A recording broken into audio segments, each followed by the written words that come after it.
The national debt has exceeded $37.224 trillion today. That is a number that's so big nobody can truly comprehend it. But it's worse. If you read my book, Plunder and Deceit, some years ago, you know that there's a debt that's held off the books. That $37.224 trillion does not include so-called entitlements like Social Security and Medicare and the obligations that are owed. Every single business in America that has a health care program or a pension program, they have to account for the ability to pay for those obligations down the road.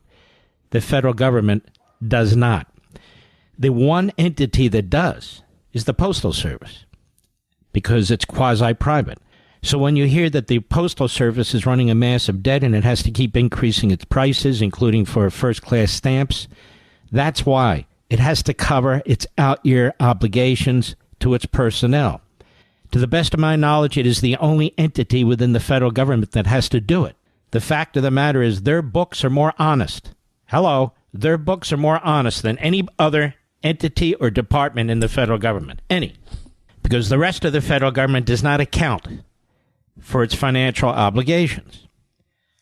So the real debt, as I wrote about in that book, far exceeds what is today $37.224 trillion.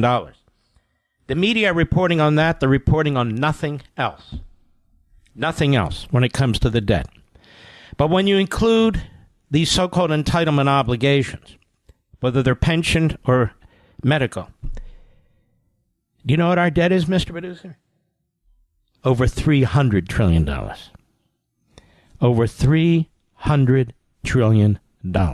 You're not going to hear that anywhere else, even though I wrote about it many years ago. There's been congressional testimony about this from certain economists.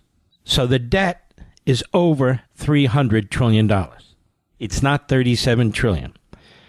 And so, Mark, you ask, what do we do about it? You supported President Trump's big, beautiful bill. We know what we have to do about it. We know what we have to do about it.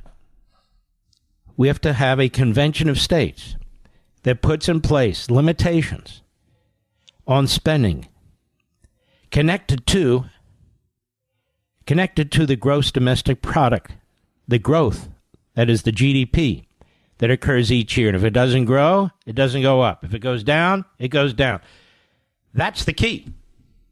And I've written it out in that book. The Liberty Amendments has been sitting there untouched by politicians for years.